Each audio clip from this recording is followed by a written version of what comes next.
प्राचीन भारतीय इतिहास का स्रोत। The source of ancient Indian history.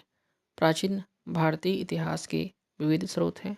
यद्यपि प्राचीन भारतीयों में इतिहास लेखन की वैसी श्रृंखलाबद्ध परंपरा नहीं था जैसा हम प्राचीन यूनान या रोम में पाते हैं।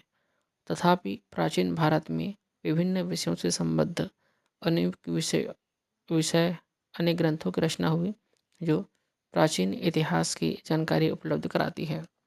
इन ग्रंथों की विषय वस्तु धर्म, सामाजिक, आर्थिक एवं राजनीतिक जीवन और प्रशासनिक व्यवस्था। अब हम बात करेंगे साहित्यिक स्रोतों के बारे में। प्राचीन भारतीय इतिहास के स्रोत के रूप में विभिन्न साहित्यिक ग्रंथों का अपना अलग ही महत्व है। यद्यपि साहित्यिक स्रोत अनेक त्रुटियों से परिपूर्ण है, उनमें ऐतिहासिकता एवं तिथिक्रम का अभाव है, विवरण अतिशयोक्ति है और इससे पूर्वाग्रह भी देखने को मिलती है। यद्यपि उन ग्रंथों की उपेक्षा नहीं की जा सकती। साहित्यिक ग्रंथ भारतीय इतिहास के विभिन्न पहलुओं पर जितना अधिक प्रकाश डालते हैं उनकी तुलना में पुरा। अब हम बात करेंगे ब्राह्मण धर्म ग्रंथ के बारे में या फिर धार्मिक ग्रंथों के बारे में।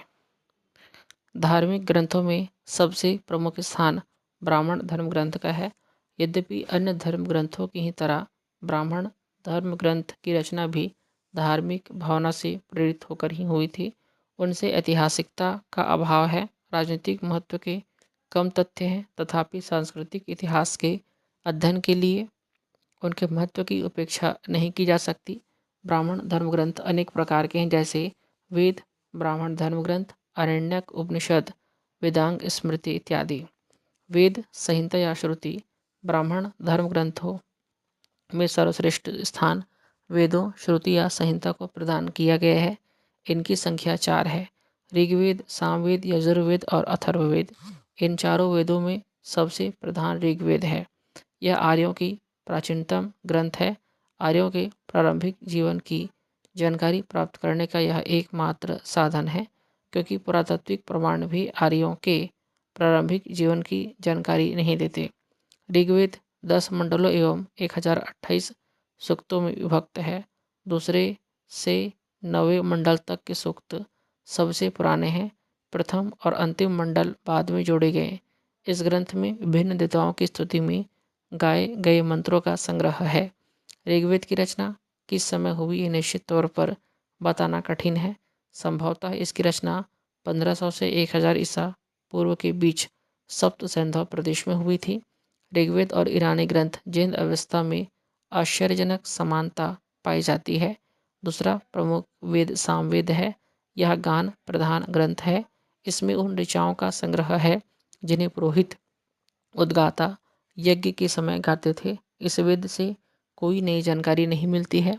इसमें करीब 1550 मंत्र हैं, जिनमें से 75 के अतिरिक्त सभी ऋग्वेद में मिलते हैं। यजुर्वेद में विभिन्न यज्ञ विधियों का संग्रह है। इनकी 5 शाखाएं हैं: काठक, कपिस्थल, मैत्रायणी, तैत्तिरीय और वाजसनेयी। इनमें से प्रथम 4 कृष्ण या श्याम यजुर्वेद और अंतिम शुक्ल यजुर्वेद के नाम से विख्यात है। शुक्ल में सिर्फ मंत्र है, परंतु कृष्ण में मंत्रों के साथ साथ उनकी व्याख्या भी मिलती है। यजुर्वेद से उत्तर वैदिक युग की राजनीतिक, सामाजिक एवं धार्मिक जीवन की जानकारी मिलती है। अंतिम वेद अथर्ववेद है। यह 20 मंडलों में विभक्त है। इसमें करीब 731 ऋचाएँ पद्य और गद्य में है। इसमें जादू टोना, ताबीज, चिकित्सा, धनुर्विद्या इत्यादि से संबद्ध तथ्य है। ऋग्वेद के अतिरिक्त अन्य वेदों और वैदिक साहित्य की रचना करीब 1000 से 500 ईसा पूर्व के मध्य कुरु पंचाल क्षेत्र में हुई थी। वेदों से आर्यों के राजनीतिक, सामाजिक, आर्थिक एवं धार्मिक जीवन की जानकारी मिलती है। इस प्रकार वेद भारतीय इतिहास के प्रमुख स्रोत हैं। अब हम बात करेंगे ब्राह्मण ग्रंथों की। वेदों के पश्चात ब्राह्मण ग्रंथ आते हैं। इन्हें पद्य में रचा गया है। इन वेदों को टीका कहा जा सकता है। उत्तर वैदिक आर्यों की सभ्यता पर इनसे महत्वपूर्ण प्रकाश पड़ता है। प्रत्येक ब्राह्मण एक वेद या संहिता से संबद्ध है। ऐत्रेय और कौशिकी ब्राह्मण ऋग्वेद से, शतपथ ब्राह्मण यजुर्वेद से, पंचविश ब्राह्मण सामवेद से तथा गोपद ब्राह्मण अथर्ववेद से संबद्ध है। ब्राह्मण ग्रंथ आर्यों की राजनीतिक जीवन के अतिरिक्त सामाजिक, धार्मिक एवं आर्थिक जीवन की झांकी प्रस्तुत करती है। तथापि इनमें मुख्यतः यज्ञों एवं उनकी विधियों का वर्णन किया गया है। अब हम बात करेंगे आरण्यक की।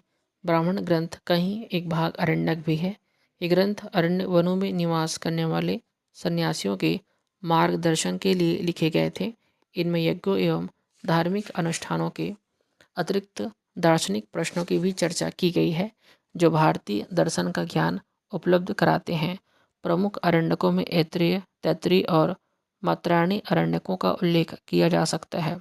अरण्यकों ने जिस दार्शनिक विचारधारा का आरंभ किया, उसका विकास उपनिषदों में हुआ है। अब हम बात करेंगे उपनिषदों की। तो उपनिषद अरण्यकों में जिस दार्शनिक विचारधारा का प्रारंभ हम पाते हैं, उन्हें विस्तृत स्वरूप उपनिषदों में देखने को मिलता है। वस्तुतः उपनिषदों में प्राचीन भारत का दार्शनिक ज्ञान सुरक्षित है। इन ग्रंथों में जीव, आत्मा, परमात्मा, ब्रह्म, कर्म व सृष्टि से संबद्ध दार्शनिक एवं रहस्यात्मक प्रश्नों की विवेचना की गई है। इन ग्रंथों में धार्मिक कर्मकांडों, यज्ञ बलि इत्यादि की तीखी आलोचना भी की गई है। उपनिषदों की संख्या 108 है। प्रमुख उपनिषदों में ईश, केन, कट, छंदोग्य, बृहदारण्यक इत्यादि का उल्लेख किया जा सकता है। उपनिषदों से राजनीतिक इतिहास का भी ज्ञान प्राप्त किया जा सकता है। इनकी रचना लगभग 800 से 500 ईसा पूर्व के मध्य हुई थी। उपनिषदों ने जिस निष्काम कर्म मार्ग और एवं भक्ति मार्ग का दर्शन दिया, उनका विकास भगवत गीता में हुआ है। वेदांग वेदांग वेद के अंतिम भाग माने जाते हैं। वैदिक अध्ययन के लिए विद्या की विशिष्ट शाखाओं का जन्म हुआ, जो वेदांग के रूप में विख्यात है। मुंडक उपनिषद में वेदांगों का उल्लेख किया गया है। ये वेदांग थे: शिक्षा, कल्प, व्याकरण, निरुक्त, छंद और ज्योतिष। वैदिक मंत्रों के सही उच्चारण के लिए शिक्षा का विकास हुआ।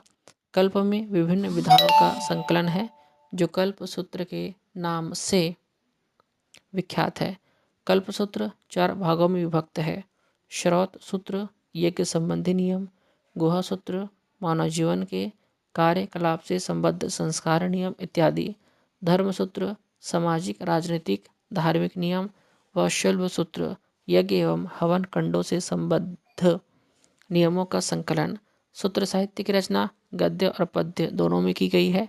सूत्र साहित्य में प्रमुख है आप स्तंभ, गुहा सूत्र, बौधायन, गुहा सूत्र, आप स्तंभ, धर्मसूत्र, बौधायन, धर्मसूत्र, गौतम, धर्मसूत्र, अश्वलायन, सूत्र इत्यादि।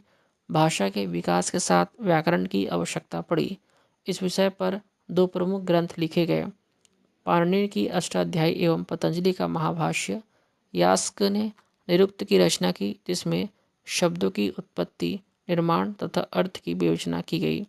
छंद के विकास से भाषा के विकास एवं छंद के प्रयोग की जानकारी मिलती है। ज्योतिष में ब्रह्मांड, सौरमंडल, नक्षत्रों इत्यादि का वर्णन किया गया। इस विषय पर बाद में वराह मिहिर ने बृहत संहिता लिखी, जो भारतीय ज्योतिष की प्रामाणिक जानकारी देती है। ये सारे ग्रंथ प्राचीन भारतीय इतिहास, सभ्यता एवं संस्कृति की जानकारी प्राप्त करने में हमारी सहायता करती है। अब हम बात करेंगे उपवेद या षड दर्शन की। वैदिक साहित्य की श्रेणी में उपवेदों और भारतीय दर्शन की 6 शाखाओं षड दर्शन को भी स्थान दिया जाता है। उपवेद में सबसे प्रमुख स्थान आयुर्वेद का है। इसके अंतर्गत विभिन्न रोगों की पहचान, उनकी दवा, जड़ी बूटियों आदि का महत्व बताया गया है। कहा जाता है कि इस विद्या के जन्मदाता प्रजापति ब्रह्म थे।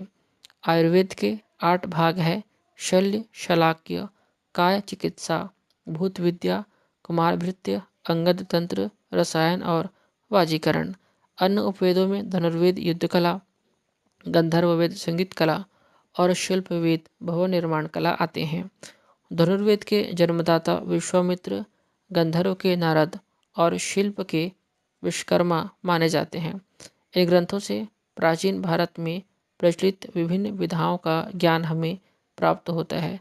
दर्शन की शाखाओं में न्याय, वैशेषिक, सांख्य, योग, पूर्व मीमांसा और उत्तर मीमांसा आते हैं। इनसे भारतीय दर्शन के विभिन्न आयामों का पता चलता है। इनका रचना काल 6वीं शताब्दी ईसा पूर्व से 3री शताब्दी ईसा पूर्व माना जाता है। नया दर्शन के प्रवर्तक गौतम थे, जिन्होंने तर्क पर बल दिया। वैशेषिक दर्शन के संस्थापक कणद ऋषि थे, जिन्होंने पदार्थ को अपने दर्शन का आधार बनाया। सांख्य दर्शन ईश्वर में विश्वास नहीं रखता है। कपिल ने इसकी व्याख्या की। योग दर्शन को प्रभावशाली बनाने वाले पतंजलि थे। जैमिनी पूर्व मीमांसा और बदरायण उत्तर मीमांसा के प्रतिपादक थे। इन दोनों ने क्रमशः व्यवहारिक धर्म और ब्रह्म के महत्व पर बल दिया है। अब हम बात करेंगे महाकाव्य के बारे में।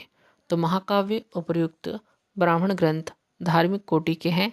इनके अतिरिक्त अनेक ब्राह्मण ग्रंथ ऐसे हैं जो धर्म प्रधान होते हुए भी राजनीतिक, सामाजिक एवं आर्थिक जीवन पर महत्वपूर्ण प्रकाश डालते हैं। उन्हें अर्ध ऐतिहासिक धर्म ग्रंथ की श्रेणी में रखा जा सकता है। ऐसे ग्रंथों में सबसे प्रमुख महाकाव्य रामायण और महाभारत व पुराण आते हैं। रामायण में राम के रूप में एक आदर्श राजा की कहानी कही गई है। यद्यपि राजनीतिक इतिहास की जानकारी के रूप में एक आदर्श राजा के रूप में ये ग्रंथ उतना उपयोगी नहीं है जितना कि महाभारत, फिर भी सांस्कृतिक अध्ययन के लिए रामायण की उपयोगिता एवं उसके महत्व को नज़रअंदाज नहीं किया जा सकता। इसकी कथा वस्तु की ऐतिहासिकता और समय निश्चित नहीं है, परंतु अनुमान किया जाता है कि वाल्मीकि कृत रामायण का अंतिम संकलन गुप्त काल में हुआ। रामायण में मूलतः 6000 पद्य थे, जिन्हें विस्तृत कर बाद में 24,000 किया गया है। प्रोफेसर राम शरण शर्मा के अनुसार रामायण की रचना 5वीं शताब्दी ईसा पूर्व में आरंभ हुई और 12वीं सदी तक 5 चरणों में पूरी हुई। उनका ये भी मानना है कि रामायण की रचना महाभारत के बाद हुई। रामायण की अपेक्षा वेद व्यास लिखित महाभारत अधिक महत्वपूर्ण है। लगभग 950 ईसा पूर्व में हुए भरत युद्ध का विस्तृत रूप ही महाभारत है। इसका भी अंतिम संकलन गुप्त काल में ही हुआ। राजनीतिक महत्व की अनेक बातें जैसे मगध, विदेह आदि राज्य, यूनानी, सिथियन जैसे विदेशी जातियों का उल्लेख, राज्य और राजस्व संबंधी सिद्धांत, मंत्री परिषद, विभिन्न सामाजिक, आर्थिक और धार्मिक क्रियाकलाप का विशद विवरण इस ग्रंथ से प्राप्त होता है। महाभारत में आरंभ में सिर्फ 8,800 पद्य थे और इसे जय के नाम से जाना जाता था। बाद में इनकी संख्या बढ़कर 24,000 हो गई है। अब ये भरत के नाम से विख्यात है। अंतिम संकलन के समय पद्यों की संख्या 1 लाख हो गई। तब ये महाभारत अथवा शत सहस्त्री संहिता के नाम से विख्यात हुआ। पुराण महाकाव्यों के पश्चात पुराणों का स्थान आता है। प्राचीन भारत की राजनीतिक, सामाजिक, धार्मिक और आर्थिक इतिहास की जानकारी प्राप्त करने के लिए हमें पुराणों का सहारा लेना पड़ता है।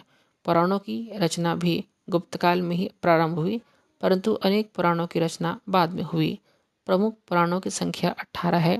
ये 18 पुराण हैं: ब्रह्म पुराण, पद्म पुराण, विष्णु पुराण, शिव पुराण, भागवत पुराण, नारदी पुराण, मार्कंडेय पुराण, अग्नि पुराण, भविष्य पुराण, ब्रह्म वैवर्त पुराण, लिंग पुराण, वराह पुराण, स्कंद पुराण, वामन पुराण, कूर्म पुराण, मत्स्य पुराण, गरुड़ पुराण और ब्रह्मांड पुराण। जैसा स्पष्ट है, अनेक पुराणों का नामकरण विभिन्न देवताओं और जीवों के नाम पर किया गया है। पुराणों में संकलित राजवंशावलियों से अनेक प्राचीन राजवंशों के इतिहास के विषय में जानकारी मिलती है। पुराणों में शिशुनाग वंश, नंद वंश, मौर्य वंश, शुंग, कण्व वंश, आंध्र सातवाहन वंश और गुप्त वंश के शासकों का उल्लेख किया गया है। प्रशासनिक, धार्मिक, आर्थिक और सांस्कृतिक महत्व की अनेक सूचनाएं भी इनमें विद्यमान है। इनकी अनेक निहित त्रुटियों के बावजूद पुराण प्राचीन भारतीय इतिहास के महत्वपूर्ण स्रोत है। इनकी रचना संस्कृत में भी हुई थी। अब हम बात करेंगे स्मृति अथवा धर्मशास्त्र के बारे में। प्राचीन भारतीय इतिहास के एक महत्वपूर्ण स्रोत के रूप में स्मृति अथवा धर्मशास्त्र का भी उल्लेख किया जा सकता है। यद्यपि स्मृति ग्रंथों से राजनीतिक इतिहास पर तो प्रकाश नहीं पड़ता है, परंतु सामाजिक, धार्मिक और आर्थिक व्यवस्था पर इनसे महत्वपूर्ण जानकारी प्राप्त होती है। स्मृतियों में सबसे महत्वपूर्ण मनुस्मृति अथवा मानव धर्मशास्त्र है। इसकी रचना लगभग 200 ईसा पूर्व से 200 ईस्वी के मध्य हुई थी। अन्य स्मृतियों में उल्लेखनीय है याज्ञवल्क्य, विष्णु और नारद स्मृति। अधिकांश स्मृतियों की रचना गुप्त उत्तर काल में हुई। इन पर अनेक टीकाएं भी पश्चात के बाद लिखी गई। स्मृतियों में राजधर्म और सामाजिक नियमों का उल्लेख किया गया है। इन नियमों को कानून का दर्जा दिया गया। स्मृतियों के प्रावधान को भंग करने वालों के लिए दंड की भी व्यवस्था की गई है। बौद्ध धर्म ग्रंथ। ब्राह्मण धर्म ग्रंथों की तरह ही बौद्ध धर्म ग्रंथ भी इतिहास के पुनर्निर्माण में बहुमूल्य योगदान करते हैं। बौद्ध धर्म के उद्भव और विकास के साथ ही एक विशाल साहित्य की भी रचना हुई। यद्यपि ब्राह्मण ग्रंथों की तरह बौद्ध धर्म ग्रंथ भी धर्म प्रधान साहित्य है, तथापि इनमें प्रशासनिक, सामाजिक, आर्थिक, धार्मिक और सांस्कृतिक महत्व की अनेक बातें देखने को मिलती है। आरंभिक बौद्ध ग्रंथ पाली भाषा में लिखे गए थे। अंगुत्तर निकाय में 6वीं शताब्दी ईसा पूर्व के 16 महाजनपदों का उल्लेख मिलता है। खुद्दक निकाय में जातक कथाओं करीब 547 का वर्णन किया गया है। यद्यपि मूल रूप से जातक कथाएं बुद्ध के पूर्व जीवन से संबद्ध है, तथापि इन कथाओं से 3री-4वीं ईसा पूर्व तक के जीवन की झांकी मिलती है। जातकों से गणतंत्र, नागरिक जीवन, प्रशासनिक व्यवस्था, अस्पृश्यता, दासों की स्थिति, व्यापार वाणिज्य के प्रचार प्रसार आदि की जानकारी प्राप्त होती है। जातक कथाओं में बुद्ध के समकालीन राजाओं के नामों का उल्लेख मिलता है। मगध, काशी, कौशल, अंग इत्यादि राज्यों के इतिहास पर भी इनसे प्रकाश पड़ता है। त्रिपिटक का पाली साहित्य में विशेष महत्व है। 3 विभिन्न बौद्ध ग्रंथों का सम्मिलित नाम ही त्रिपिटक है। बुद्ध के निर्माण के पश्चात इनकी रचना हुई थी। सूत पिटक में बुद्ध के धार्मिक विचारों और प्रवचनों का संग्रह है। अभिधम्म पिटक में दार्शनिक सिद्धांतों का संकलन है और विनय पिटक में संघ से संबद्ध नियमों की चर्चा की गई है। इन 3 ग्रंथों से बौद्ध धर्म के मूल तत्वों, उनके प्रसार तथा बौद्ध संघों के संगठन का ज्ञान प्राप्त किया जा सकता है। पाली भाषा में भी संस्कृत की तरह महाकाव्यों की रचना हुई। इनमें प्रमुख है दीपवंश और महावंश है, जिनकी रचना श्रीलंका में हुई। अन्य प्रमुख बौद्ध ग्रंथों में अशोकावदान, अवदान शतक, दिव्य अवदान, बुद्धचरित्र, सौदारानंद, मिलिंद पन्हो, ललित विस्तार, आर्य मंजूश्री, मूलकल्प इत्यादि ग्रंथों से भारतीय इतिहास के विभिन्न पहलुओं की जानकारी प्राप्त की जा सकती है। अनेक बौद्ध ग्रंथ संस्कृत में भी लिखे गए हैं। अब हम बात करेंगे जैन धर्म ग्रंथ के बारे में। जैन धर्म ग्रंथों की रचना मुख्यतः प्राकृत भाषा में हुई। संस्कृत और पाली साहित्य के समान प्राकृत साहित्य में भी प्राचीन भारतीय इतिहास की जानकारी का एक प्रमुख स्रोत है। इसमें भी राजनीतिक, सामाजिक, धार्मिक एवं आर्थिक जीवन की जानकारी मिलती है। जैन ग्रंथों में प्रमुख परिशिष्ट पर्व है अचरांग सुत्त, कल्प सुत्त, भगवती सुत्त, उवासग, दासवो सुत्त, भद्रबाहु चरित्र, त्रिषष्ठी श्लाका, पुरुष चरित्र इत्यादि महत्वपूर्ण हैं। इन ग्रंथों से महावीर की जीवनी एवं जैन धर्म के उपदेशों के साथ साथ तत्कालीन राजनीतिक, सामाजिक और आर्थिक व्यवस्था का भी ज्ञान प्राप्त होता है। जैन ग्रंथों का संकलन गुजरात में ईसा की 6ठी शताब्दी में हुई। जैन ग्रंथों से पूर्वी उत्तर प्रदेश और बिहार के विषय में पर्याप्त जानकारी मिलती है। पूर्वी मध्यकाल में भी अनेक जैन ग्रंथों की रचना हुई। हरिभद्र ने समरेज कथा, धूर्ताख्यान, उद्योतन सूरि ने कुवलयमाला, जिनसेन ने आदि पुराण व गुणभद्र ने उत्तर पुराण की रचना की। इससे राजनीतिक इतिहास के अतिरिक्त सांस्कृतिक इतिहास पर भी प्रकाश पड़ता है। अब हम बात करेंगे धर्मनिरपेक्ष साहित्य के बारे में। ऊपर जिन रचनाओं का उल्लेख किया गया है वे धर्म प्रधान ग्रंथ हैं। ये मूलतः धार्मिक दृष्टिकोण से लिखे गए थे, परंतु उनके अतिरिक्त प्राचीन भारत में अनेक धर्मनिरपेक्ष ऐतिहासिक और अर्ध ऐतिहासिक ग्रंथों की भी रचना हुई, जिनका इतिहास के पुनर्निर्माण में महत्व है। ऐसे ग्रंथों में सबसे प्रमुख अर्थशास्त्र और राजतरंगिणी हैं। अब हम बात करेंगे अर्थशास्त्र की रचना की। तो अर्थशास्त्र की रचना चाणक्य, कौटिल्य, विष्णुगुप्त ने मौर्य काल में की, यद्यपि इसे बाद में भी बढ़ाया गया। ये नीतिशास्त्र पर उपलब्ध सबसे महत्वपूर्ण भारतीय ग्रंथ है। इसमें राज्य की उत्पत्ति, उनका संगठन, उनकी सुरक्षा के उपाय, राजा के अधिकार और कर्तव्य, मंत्रियों एवं अधिकारियों की नियुक्ति के नियम, सामाजिक संस्थाएं, आर्थिक क्रियाकलाप इत्यादि विषयों का विशद विवरण प्रस्तुत किया गया है। अर्थशास्त्र में मौर्यकालीन प्रशासनिक व्यवस्था की विशेषतया चंद्रगुप्त मौर्य के प्रशासन की अच्छी जानकारी मिलती है। अर्थशास्त्र 15 अधिकरणों और 180 प्रकरणों में विभक्त है। अर्थशास्त्र की विषय वस्तु बहुत कुछ यूनानी दार्शनिक अरस्तु के पॉलिटिक्स और मैकियावेली के प्रिंस से मिलती जुलती है। प्राचीन भारत के ऐतिहासिक ग्रंथों में कलहण की राजतरंगिणी का उल्लेख किया जा सकता है। इसकी रचना 12वीं शताब्दी में हुई थी। इसमें कश्मीर के राजनीतिक इतिहास का वर्णन तो किया गया है, साथ साथ सांस्कृतिक जीवन पर भी इस ग्रंथ से महत्वपूर्ण जानकारी मिलती है। अनेक विद्वानों की धारणा है कि प्राचीन भारत का यह एकमात्र ऐतिहासिक स्रोत है। इसी प्रकार पाणिनि की अष्टाध्यायी गणतंत्रात्मक व्यवस्था की अच्छी जानकारी देती है। पतंजलि का महाभाष्य सुंगवंश के इतिहास की जानकारी के लिए आवश्यक है। विशाखदत्त के नाटक मुद्रा राक्षस से नंदों और मौर्यों के इतिहास पर अच्छा प्रकाश पड़ता है। गार्गी संहिता यवनों के आक्रमण के विषय में बताता है।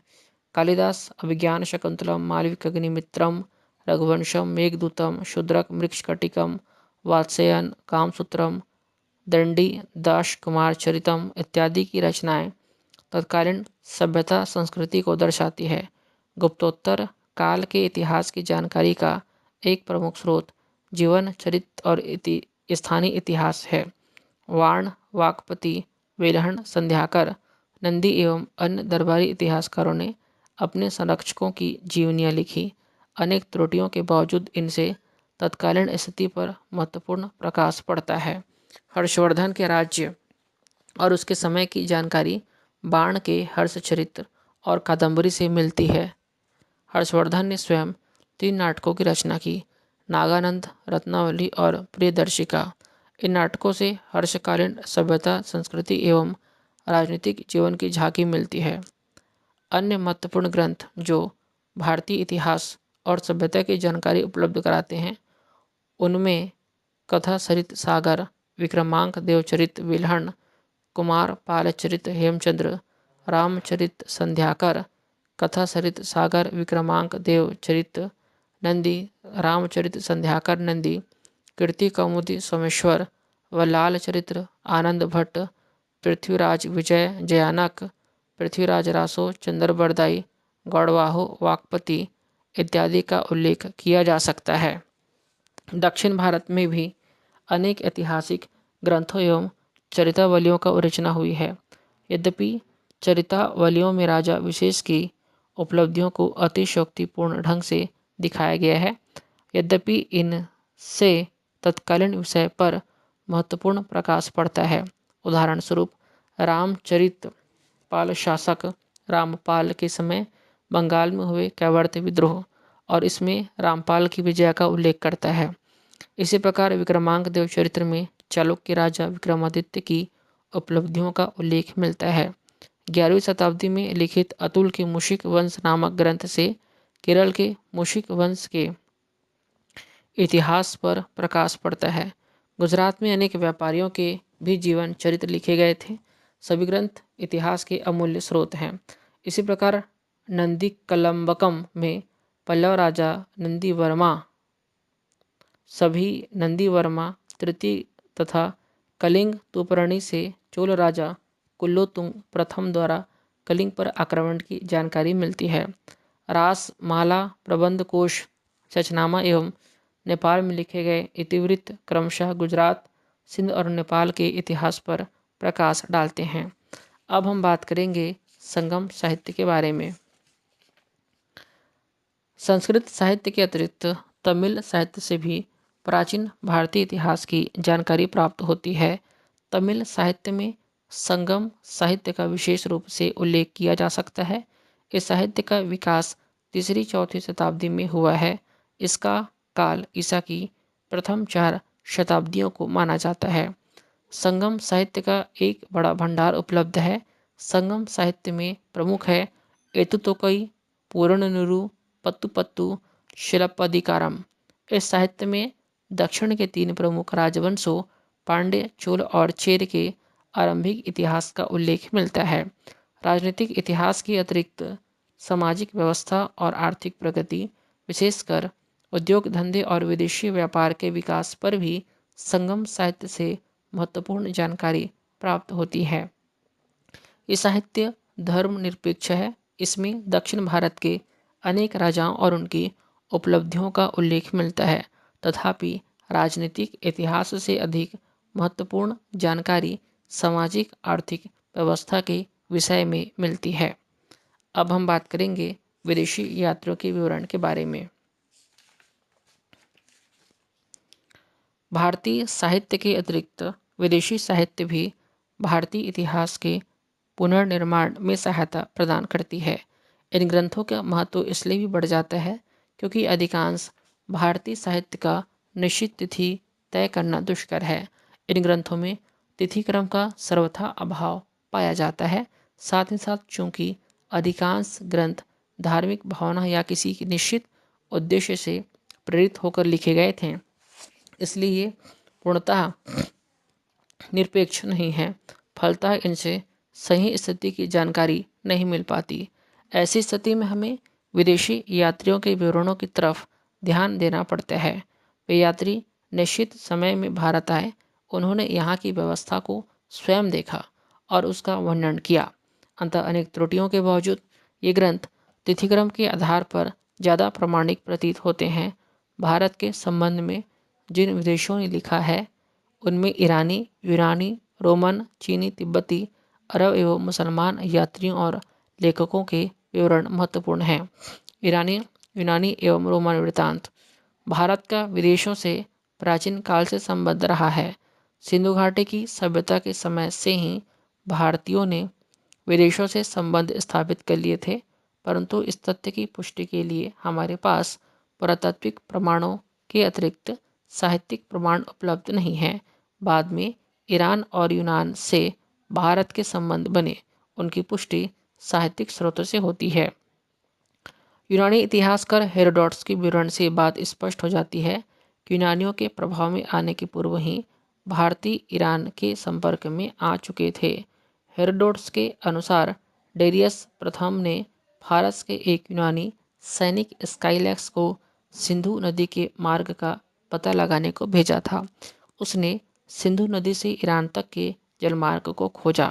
इससे प्रेरणा लेकर हेकेटियस मिलेट्स नामक दूसरे यूनानी लेखक ने एक भूगोल की पुस्तक लिखी, जिसमें सिंधु प्रदेश का प्राचीन विवरण उपलब्ध है।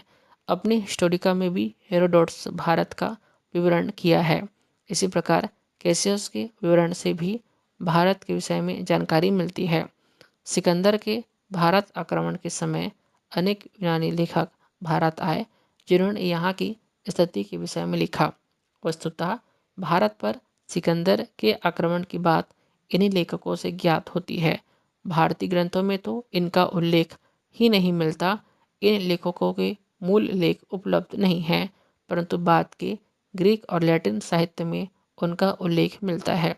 ऐसे लेखकों में अरिस्टोबुलस, निआर्कस, चारस, यूमेनिस, ओनेसिक्रिटस इत्यादि प्रसिद्ध है। अरिस्टोबुलस ने हिस्ट्री ऑफ द वॉर नामक पुस्तक लिखी। ओनेसिक्रिटस ने सिकंदर की जीवनी भी लिखी है। सिकंदर के पश्चात भी अनेक यूनानी और रोमन लेखकों ने भारत पर लिखा। इन लेखकों में सबसे प्रसिद्ध सेल्यूकस निकेटर का राजदूत मेगास्थनीस था। वह चंद्रगुप्त मौर्य के दरबार में पाटलिपुत्र आया और वही बहुत दिनों तक यहाँ रहा। अपनी पुस्तक इंडिका में उसने पाटलिपुत्र नगर, राजा के व्यक्तिगत जीवन, प्रशासनिक व्यवस्था व भारत की तत्कालीन अवस्था का वर्णन किया है। यद्यपि इस ग्रंथ की अनेक अतिशयोक्तिपूर्ण तथ्य है, यद्यपि तथापि चंद्रगुप्त मौर्य के समय की अच्छी जानकारी इससे मिलती है। दुर्भाग्यवश इंडिका अपने मूल रूप में उपलब्ध नहीं है। बाद के लेखकों के उदाहरणों के आधार पर इसकी संकलन संभव हो सका है। अन्य लेखकों में यूनानी और Roman Strabo, Dionysius, Curtius, Diodorus Siculus, Polybius, Pliny, Ptolemy इत्यादि के नाम महत्वपूर्ण हैं। प्लानी ने प्राकृतिक इतिहास, नेचुरल हिस्ट्री और टॉलेमी ने भूगोल ज्योग्राफी लिखी। ईसा की पहली शताब्दी में एक अज्ञात नाविक ने परिप्लस ऑफ द एरिथ्रियन सी नामक पुस्तक लिखी, जिससे भारत का पश्चिमी जगत से व्यापारिक संबंध स्पष्ट होता है। अब हम बात करेंगे चीनी एवं तिब्बती लेखकों के विवरण के बारे में। यूनानी और रोमन यात्रा वृत्तांतों के ही समान चीनी एवं तिब्बती विवरणों से भी भारतीय इतिहास की जानकारी मिलती है। सुमाचीन प्रथम चीनी लेखक है जिसके लेखों से भारत के विषय में जानकारी प्राप्त होती है। दूसरा प्रसिद्ध चीनी लेखक फाहियान है। वह 339 ईस्वी में भारत आया। भारत में वह लगभग 15 वर्षों तक रहा। इस दौरान उसने भारत के प्रमुख बौद्ध विहारों का भ्रमण किया। चीन वापस लौटकर उसने अपनी यात्रा को लिपिबद्ध किया। The travel of Fahien. Fahien के विवरण से गुप्तकालीन इतिहास, सभ्यता और संस्कृति की अच्छी जानकारी मिलती है। दूसरा प्रसिद्ध चीनी यात्री वेन सॉन्ग या वान चौंग था, जो 629 ईस्वी में भारत आया। उसने भी भारत के प्रसिद्ध बौद्ध केंद्रों का भ्रमण किया। पश्चात संसार के लेख, records of the western world नामक पुस्तक में उसने अपनी यात्रा का विवरण प्रस्तुत किया है। 7वीं शताब्दी के दौरान भारतीय इतिहास और संस्कृति, विशेषकर हर्षवर्धन की जीवनी, उनके कार्यकलाप, प्रशासनिक, धार्मिक, शैक्षणिक व्यवस्था आदि पर इस ग्रंथ से अच्छा प्रकाश पड़ता है। बाद में हुइली ने वान चौंग का जीवनी द लाइफ ऑन वान चौंग लिखी। इसमें भी 7वीं शताब्दी के भारतीय इतिहास की जानकारी मिलती है। बाद में इत्सिंग भी भारत आया। अन्य अनेक चीनी यात्री भी भारत आए। उनके विवरण भारत के विषय में बहुमूल्य जानकारी उपलब्ध कराते हैं। चीनी यात्रियों के ही समान तिब्बती यात्रियों के विवरण भी भारतीय इतिहास के पुनर्निर्माण में सहायक सिद्ध होते हैं। तिब्बती लेखकों में सबसे महत्वपूर्ण स्थान लामा तारानाथ का है। अपनी प्रसिद्ध बौद्ध धर्म का इतिहास, हिस्ट्री ऑफ बुद्धिज्म, पूर्व मध्यकालीन भारतीय इतिहास के अध्ययन का एक महत्वपूर्ण स्रोत है। धर्मस्वामी के विवरणों से भी 13वीं शताब्दी के इतिहास पर पर्याप्त प्रकाश पड़ता है। उसे विवरण से स्पष्ट हो जाता है कि 13वीं शताब्दी के पूर्वार्ध में भी नालंदा महाविहार पूरी तरह नष्ट नहीं हुआ था। तत्कालीन राजनीतिक इतिहास पर भी धर्मस्वामी के यात्रा वृत्तांत से प्रकाश पड़ता है। अरब एवं मुसलमान लेखकों के विवरण। 8वीं शताब्दी में अरबों की सिंध पर विजय के पश्चात भारत का अरब संसार से संबंध बढ़ गया। अनेक व्यापारी यात्री जब भारत आने लगे, उन लोगों को ने भारत का वर्णन अपने लेखों में किया। तुर्की आक्रमण के समय से अनेक मुसलमान लेखक भी भारत आए, जिन्होंने यहाँ की स्थिति की वर्णन किया। ऐसे लेखकों में सबसे महत्वपूर्ण स्थान अल-बरूनी का है। उसने तहकीके हिंद में 11वीं शताब्दी के भारत का अच्छा वर्णन किया है। अल-बरूनी के अतिरिक्त अल बिलादुरी, सुलेमान, मिनहाजुद्दीन, अलमसुदी, फरिश्ता और मार्को पोलो के विवरणों से भी पूर्व मध्यकालीन भारतीय इतिहास की जानकारी प्राप्त होती है। अब हम बात करेंगे साहित्यिक स्रोतों की त्रुटियां एवं पुरातात्विक स्रोतों का महत्व। Weakness of literary sources and importance of archaeological sources. साहित्यिक स्रोतों से यद्यपि अनेक महत्वपूर्ण विवरणों और घटनाओं का ज्ञान प्राप्त होता है, तथापि सिर्फ उनके आधार पर ही निरपेक्ष ढंग से भारतीय इतिहास की रचना नहीं की जा सकती है। साहित्यिक ग्रंथों में अनेक त्रुटियां हैं। देसी साहित्य में तिथिक्रम का अभाव है। उनके काल निर्धारण की समस्या सबसे विकट है। अधिकांश ग्रंथ धार्मिक भावना या पूर्वाग्रह से प्रेरित होकर लिखे गए हैं। उनके विवरण भी अतिरंजित है। साहित्यिक स्रोतों में स्तरीकरण की भी समस्या है।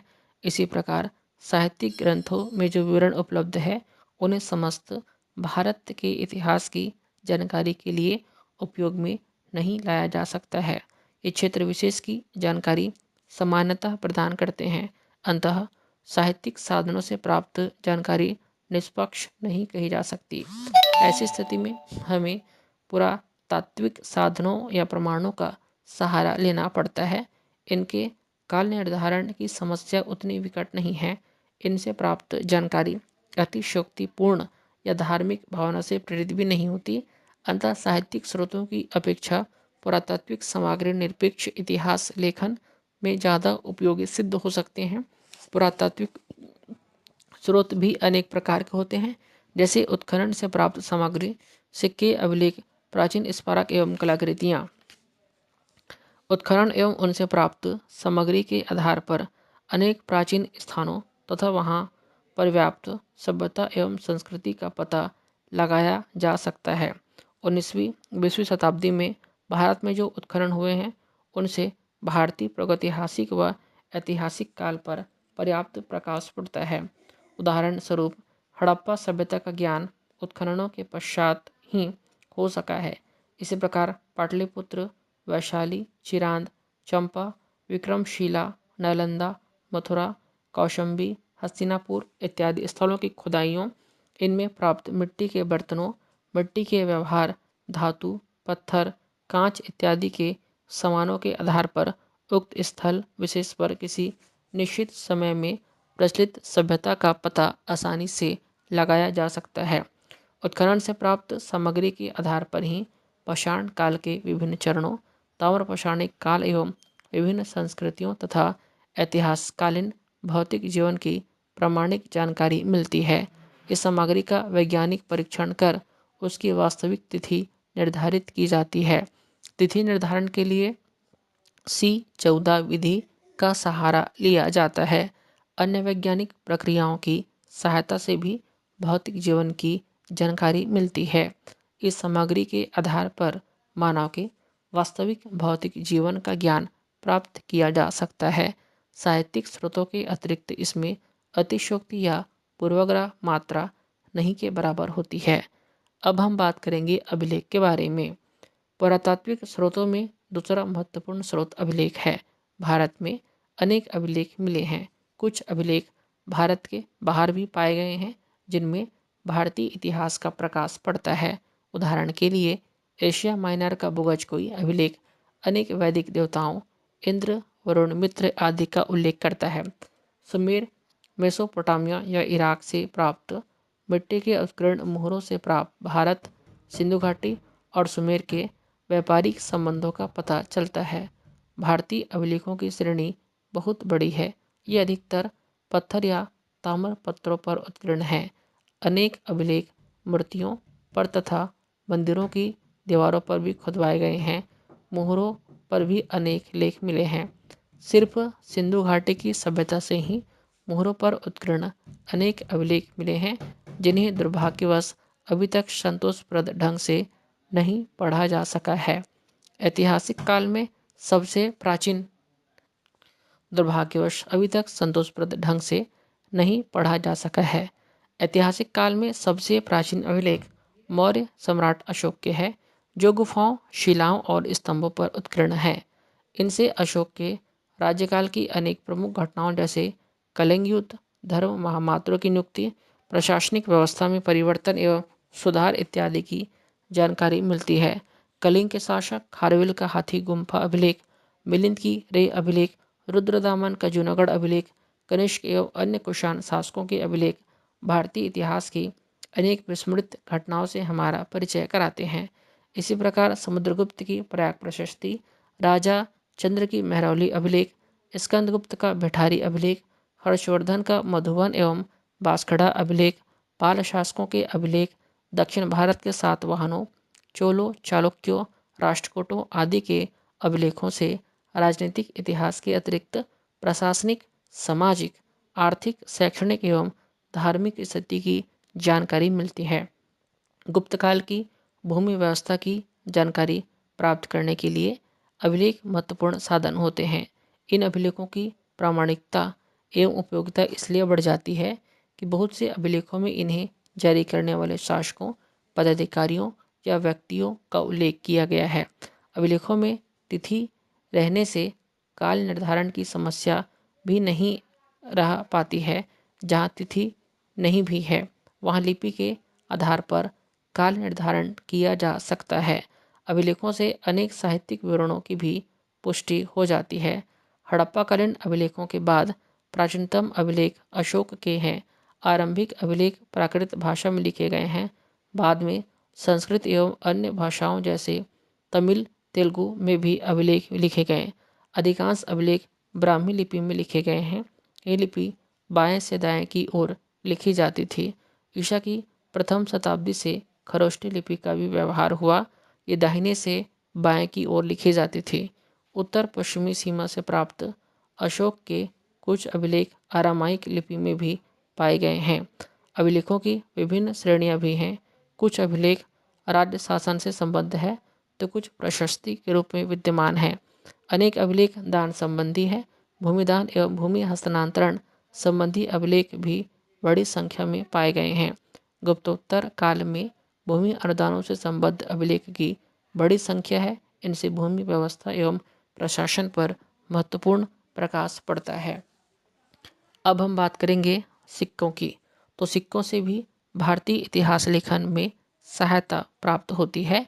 सिक्कों से आर्थिक इतिहास के अतिरिक्त राजनीतिक और प्रशासनिक महत्व की बातों का भी पता चलता है।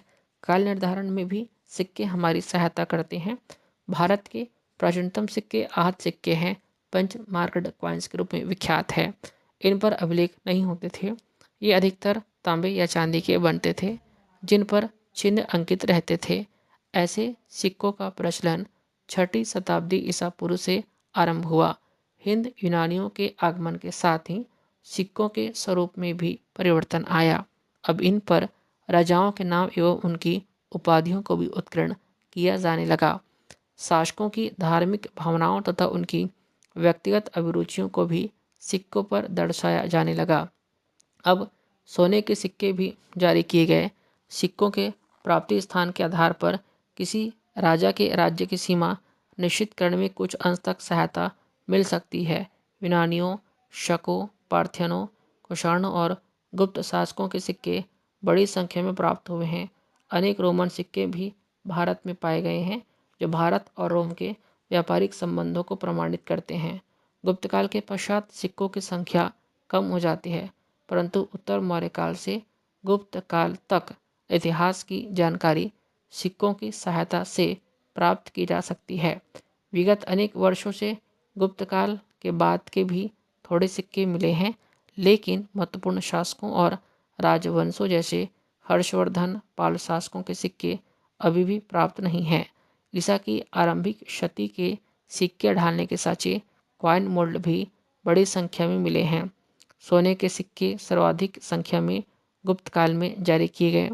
शासकों, गणतंत्रों एवं नागरिकों के सिक्कों के अतिरिक्त व्यापारी निगमों द्वारा भी सिक्के जारी किए जाते थे। इनसे अनुमान लगाया जा सकता है कि प्राचीन भारत में स्थानीय इकाइयों को भी प्रशासन में महत्वपूर्ण स्थान प्राप्त होता था। अब हम बात करेंगे स्मारक के बारे में। प्राचीन स्मारकों से भी इतिहास के पुनर्निर्माण में सहायता मिलती है। प्राचीन भवनों, मंदिरों, गुहाओं के अवशेष, मूर्तियों इत्यादि के आधार पर किसी युग विशेष की संस्कृति एवं कला का पता आसानी से लगाया जा सकता है। हड़प्पा, मोहनजोदाड़ो, तक्षशिला, मथुरा, कौशाम्बी, पाटलिपुत्र इत्यादि स्थानों से प्राप्त भवनों के अवशेषों के आधार पर नगर निर्माण शैली का अंदाज मिलता है। इसी प्रकार नालंदा एवं विक्रमशिला के खंडरों से इन स्थानों की गरिमा प्रकट होती है। तक्षशिला और मथुरा से प्राप्त मूर्तियों के आधार पर गंधार और मथुरा मूर्तिकला की जानकारी मिलती है। सांची, बरहुत के स्तूप, अजंता, एलोरा, एलिफेंटा, बाघ की गुफाएं तथा दक्षिण भारत के मंदिर, प्राचीन शिल्पकला, मूर्तिकला एवं चित्रकला के विकास पर प्रकाश डालते हैं। उपर्युक्त विवेचना से स्पष्ट हो जाता है कि भारतीय इतिहास की जानकारी के विविध साहित्यिक एवं पुरातात्विक स्रोत है। प्रत्येक प्रकार के स्रोत का अपना एक अलग महत्व है। इनमें किसी भी स्रोत पर विशेष बल देने एवं दूसरे की अपेक्षा करने पर सही इतिहास की जानकारी नहीं हो सकती है। तुलनात्मक दृष्टि से पुरातात्विक प्रमाण अधिक प्रामाणिक होने के बावजूद अपने आप में पूर्ण नहीं है। इसलिए दोनों प्रकार के स्रोतों के उचित प्रयोग के आधार पर ही निरपेक्ष इतिहास की रचना की जा सकती है। आशा करते हैं कि ये वीडियो आपके CGPSC, UPSC, MPPSC, state PSC या UPSC, SSC, इंडियन बैंकिंग या किसी भी रेलवे, किसी भी प्रकार की परीक्षाओं में सबसे ज़्यादा उपयोगी होगी। यदि आपको ये वीडियो अच्छा लगा होगा तो आप हमारे चैनल को लाइक करें, सब्सक्राइब करें और जितना ज़्यादा हो सके शेयर करें। धन्यवाद, बहुत बहुत धन्यवाद। तो मिलते हैं अगले एपिसोड में।